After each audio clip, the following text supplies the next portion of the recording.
大家好，我是 Masa。这一次我想要跟大家分享一下非常好吃的鲑鱼下酒，它叫サーモンの和風ブルスケッタ，然后中文是鲑鱼意式面包前菜。那这个日文的话，我们会说和风ブルスケッタ，就是ブルスケッタ是一个意大利那边的一个前菜通常会用到面包剥片，然后东西放上去，算是一个前菜的。因为我会用到一些日式的调味料，所以我叫和风ブルスケッタ，就是和风前菜。那这个其实像brunch你可以配这个面包跟这个鱼肉。就一起吃也是非常适合的。好，那我们就开始做。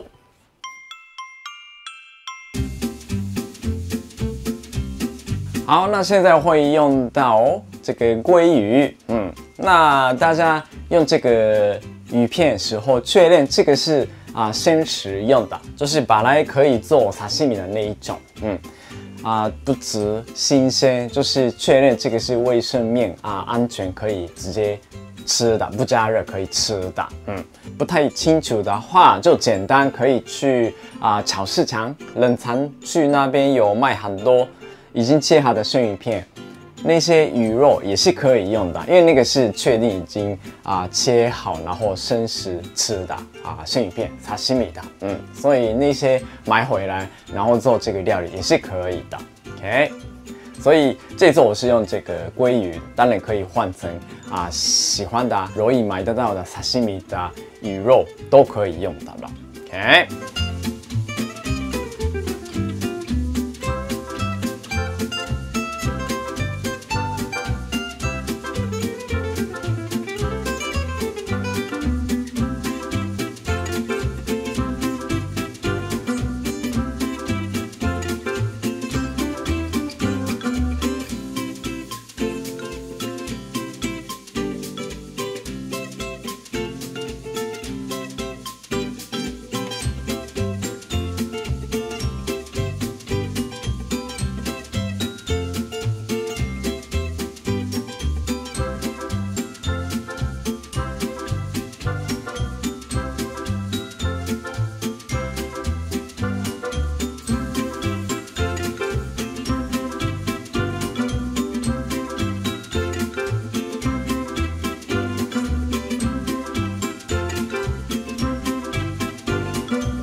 哇，怎么那么快？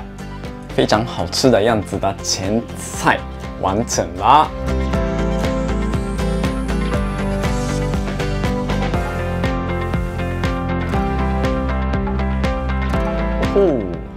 漂亮。所以像这种前菜是一种喝酒时候常会出现的。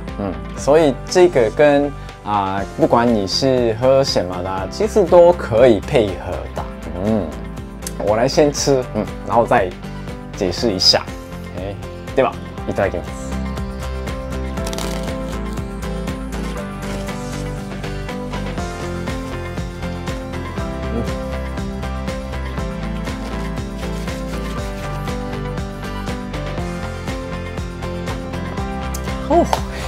这个真的太幸福了，就边看一片，然后还可以吃，然后喝东西，太好了。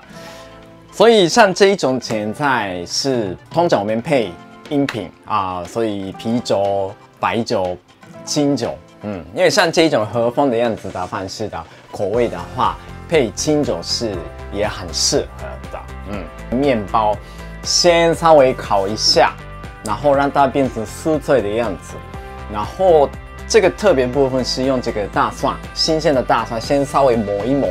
因为这个面包表面变成很粗，就是像那个模拟版的样子，所以这个新鲜的蒜头就抹一抹的话，很容易蒜头的风味移到面包上面的。然后再来看你要涂什么，这一次我有涂了 cream cheese，不涂上去也是 OK。这个要加一个浓郁的风味，那如果没有的话，涂一点美乃滋也好，优格也可以试试看。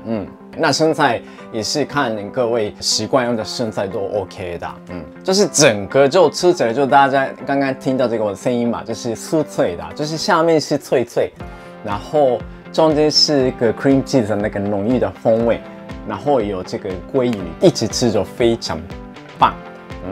那如果你不太习惯吃新鲜的鱼的话，换成穿烫过的虾子，还有干贝跟这个酱汁拌一拌，然后装上去也是可以的。好，那所以夏天如果各位想要吃稍微清爽一点的美味的前菜的话，一定要试试看。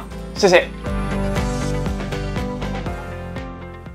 通常会看到很多询问，然后有时候是重复，就可能很多人会有一样的这个问题，所以我来稍微跟大家分享一下这个 Q&A，那我常会看到的留言是酱油是日式或一般的，那这个日式的酱油是有调味过的，比方说潮语风味，或者是昆布风味、香菇风味，就是有加多一个风味的样子的酱油。那这一些酱油的话，我们会叫自油。通常我们有吃荞麦面时候，这个蘸酱用的那个酱。所以如果我这边食谱上面有写酱油的话，它的意思是就是一般酱油，超市上买得到的酱油就可以了。还有这个也很多，有很多人就是不管哪一个语言 ，Don't you have different colors of T-shirts besides black？ 为什么每一次穿黑色 T-shirt？ 我有很多颜色的 T-shirt， 在仓库里面，就要专心这个要做什么料理的部分。今天我要拍影片，然后我不想要花很多时间，就选哪个颜色。跟我今天做的料理配合的怎么样？不用想别的部分，就是穿什么东西，我就可以专心料理，还有这个拍影片的部分的。谢谢。